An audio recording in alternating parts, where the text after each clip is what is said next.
In this video, I'm going to break down the full step-by-step process for finding, training, and working with virtual assistants in your business. This video is valuable for any small business owner. I'm specifically going to be breaking down how I use virtual assistants in my Amazon business, but a lot of this will apply no matter what business you run. So let's just go ahead and jump into it and get started with the foundations. And then of course, we'll get into all the nitty-gritty details, the really tactical stuff that's going to help you actually implement help in your business and finally start increasing the value of your time as the business owner. So first off, what even is a virtual assistant? Obviously, if you clicked on this video, you probably know the general gist, but basically it's just anyone that we can hire for part-time, full-time work, and they're gonna be able to take care of any online task that's taken up a ton of time in your business. I've personally hired the vast majority of mine from the Philippines, and that's worked really well for my business because they tend to be awesome, really hard workers, and they also typically have great English skills over there as well already, so it's not as big of a language barrier as some other countries. And like I was talking about with the differences in cost of living, you can actually see here, when you look at the data here, you can see the average monthly wages of full-time workers in the Philippines. You can see it equates to about $322 a month. I wouldn't really recommend starting your jobs at this. We'll break down what a reasonable salary is for people on your team, but you can see right away based on this that there's a big opportunity for us to come in and provide a much higher paying job. There's no traveling to and from the office, that type of stuff, and it can just work really well between you and your virtual assistant.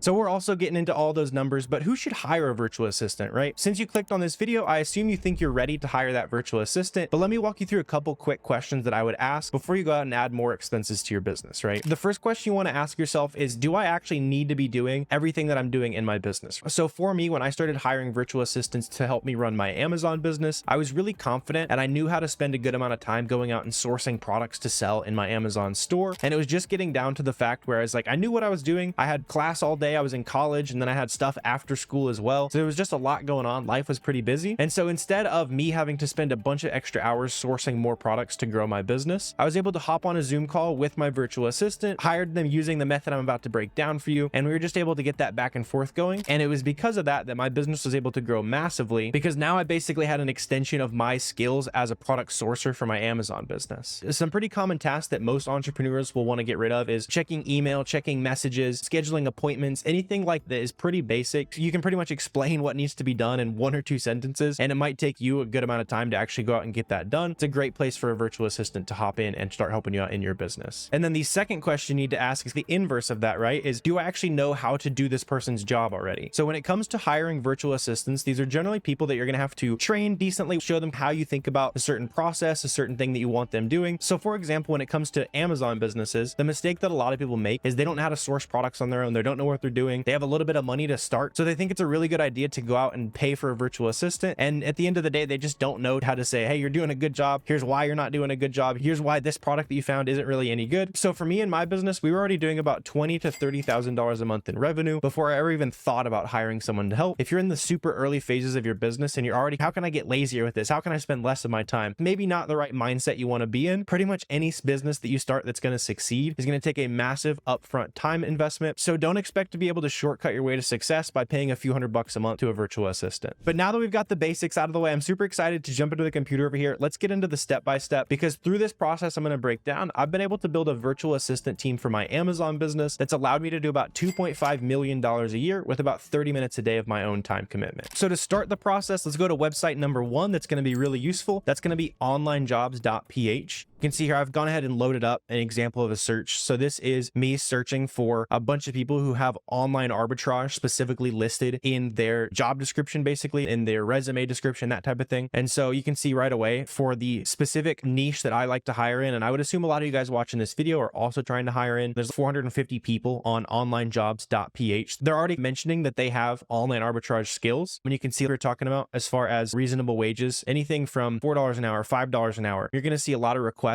for wages like that. So you can see this is a pretty reasonable salary that they themselves are expecting right here on the website. So on this website, you can start looking through the people who've already listed their resume. What's been a lot more successful for me is to go ahead and just up here in the top, you can post a job. In order to post a job on this website, you do need to subscribe. If you don't plan on hiring anybody for the foreseeable future, you can always cancel it. Just use it for the month that you need to use it, that type of thing. But once you do have that subscription for the website, you can just go ahead and post a job up here. You can see there's job title, all this kind of stuff, contact person, how many hours a week they want to work. I'll put a job description, especially if you're hiring an Amazon virtual assistant. I'll put this this job description that you can just copy and paste onto this website here. And then also in that link down below, you're going to see some sample interview questions, and I'll break down how that part of the process works as well. But if you want a couple freebies that kind of help you out with this process, I'll leave that in the link down below. And as you go through here and start filling out a job post, you're going to end up having something like this that goes ahead and pops open on the website. See, this is one of my job postings from last year. See, we start at $450 a month. They have to work 40 hours a week, pretty similar to that job posting that I'll leave down below for you guys. And keep it super simple, right? Once you make a post like this, honestly, you're going to get an absurd amount of applications. Here, I'll show you just like an example of what your inbox is going to look like when you make a post on this website. You can also look at websites like Upwork, Fiverr, those types of websites. I tend to like sticking to this, especially if you're looking for full-time help, just a little bit of a different audience. Those websites that you might have heard of before can be really great for part-time work, but when you've got lots of applicants coming through online jobs, this is where I've hired pretty much all of my full-time help for my own Amazon business. You can see they're going to reply to that job application. You'll typically get anywhere from 200 to 500 applications, which is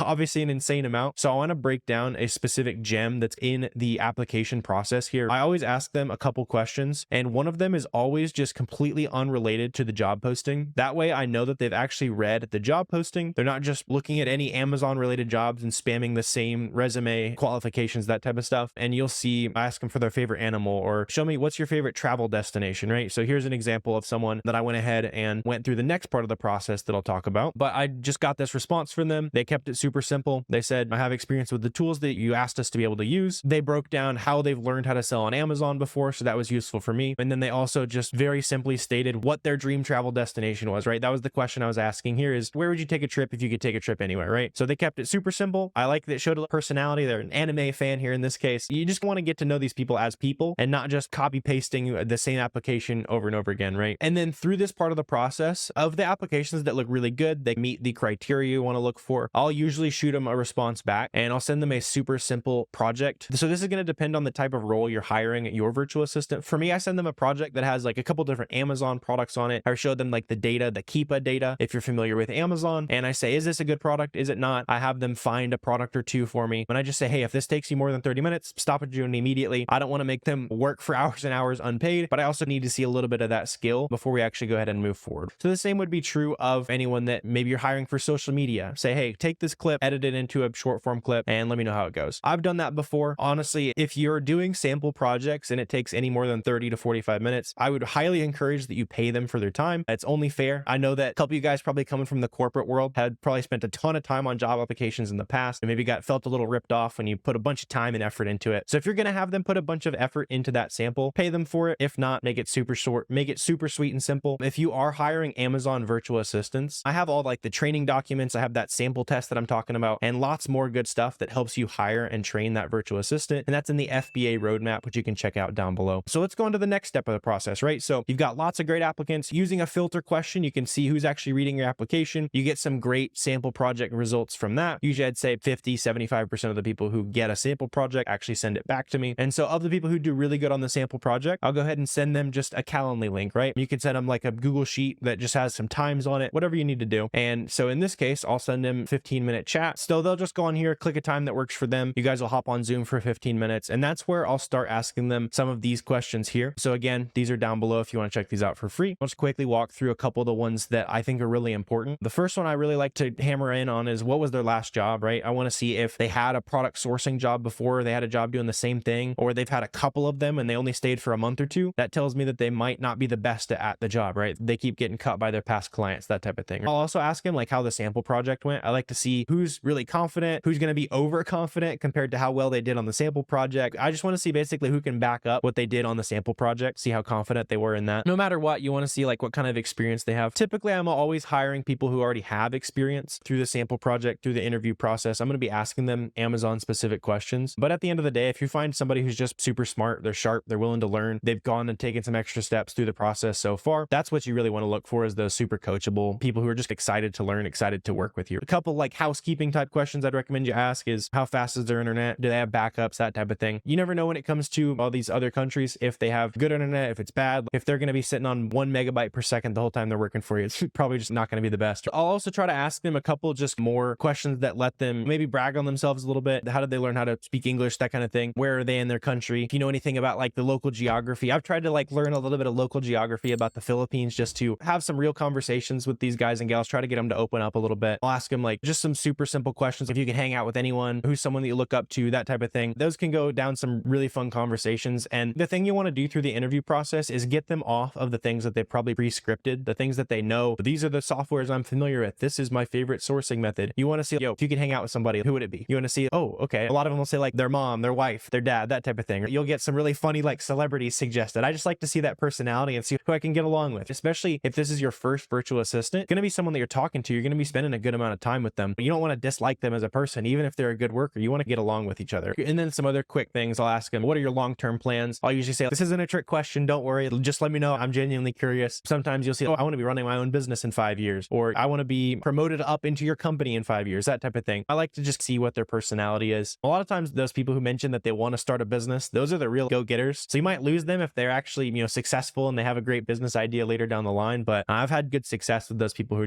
they seem to be pretty motivated. They've got some lofty goals. And then obviously you also just want to clarify how much money you're looking to make, specifically with Amazon team members. Like I was showing you the job posting earlier. For me, the absolute bare minimum is going to be around $450 a month. That would be for someone who has basically no experience. And then if you have some really skilled positions, they're really good at what they do, you could be paying $1,000, $1,500. I've seen people paying up to $2,000 a month for really quality virtual assistants. And if you're getting up into those higher numbers, they're probably managing some other people in your team. For most of you guys, anywhere from the $400 to $1,000 a month range. That's going to cover most people's requested full-time rates. And you can just set standards for what you think is reasonable for your own business. Ask them if they got a PayPal. I like to use Wise to pay my team. It's another website. It's a good resource that's going to be useful as you start to use virtual assistants there. It's just a good way to pay your team in different currencies seems to have the lowest fees for yourself and for the people receiving them. So I usually like to ask them like who they've received payments from before. Most virtual assistants have had a virtual assistant job before. If not, you'll be able to learn about that through this question right here. You can see how comfortable they are with that process. And through that process, I'm going to go ahead and typically through the interviews, I'll hire 2 or 3 of the people that really stick out to me. And I'll go ahead and put them on a trial week, or we'll just say, hey, we're going to work together for a week. I'm going to be sending you some training materials. Like I was mentioning, if you're looking for the Amazon virtual assistant, I send them that training guide that's in the FBA roadmap. If you're hiring for something outside of Amazon related businesses, send them whatever documents they need to actually go ahead and get set up. I want to show you a couple tools that are really useful for you if you're hiring Amazon virtual assistants. The first thing I'll pretty much always set up for my product sourcers is a Google Sheet, right? So this is the back end of SellerAmp right here. And what I'll do is, let's say you just hired a new virtual assistant. His name is Mike, right? You can just set up a custom Google Sheet. I'm just going to use like a back to school spreadsheet, for example. You can name these whatever you want. And so as they're going through here and sourcing products for your business, they can just go in here and,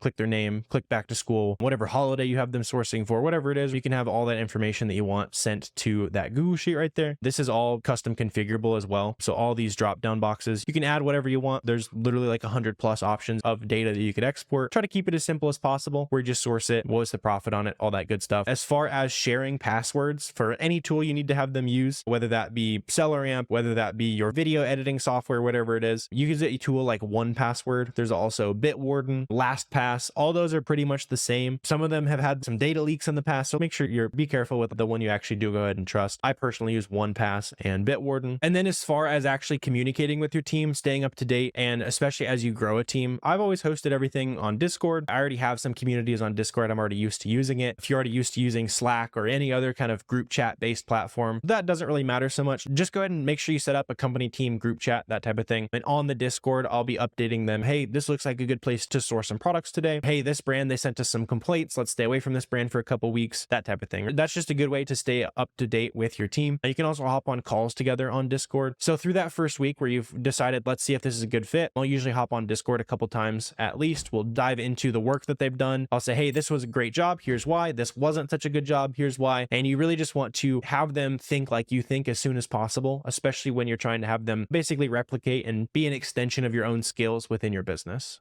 But the biggest thing I want to stress through this process is hiring a virtual assistant, hiring employees. It's not going to be the magic bullet for your business. So please don't look at it like it is. Pretty much anytime you hire someone, it's going to take a lot more work over the next at least few weeks for you to basically train them and continue doing what you're already doing. Otherwise, the work's going to fall behind. So just keep in mind that right after you hire help, you're actually probably going to be working harder than you were before. But obviously, if you found some great help, someone who's actually able to be a long-term player for your business, that's not going to hang around so long. If at all possible, for the role you're hiring, hiring for, if you can offer some kind of performance-based bonus, that's also a great way to motivate your people. For example, in my Amazon sourcing team, depending on how much profit they find, they get a percentage of profit that they made that whole month on their profitable leads. At the end of the day, the people you're hiring, you want to make more profit as a result of it. So if you tie your incentives together, and then obviously the more profit they make, you make more profit as well. Everybody wins when there's more profit rolling in through the business. But if you're currently spending a ton of time on menial tasks that you probably don't have to be doing yourself, hopefully this guide was an awesome step-by-step breakdown for you. Go use everything we just talked about to find your next great virtual assistant, and I'm excited to see how your business is able to scale because of it. If you guys do have any questions, comments, feel free to leave those down below. I'm always happy to help you out with that stuff. Also, go ahead and hit subscribe, like, all that good stuff helps me out with the YouTube algorithm. And if you want to come to our next free live masterclass where we break down the full 0 to 10K a month Amazon step-by-step game plan, I'll also leave that down below as well. That's always a blast. But I really appreciate you watching this video, and I will see you next time.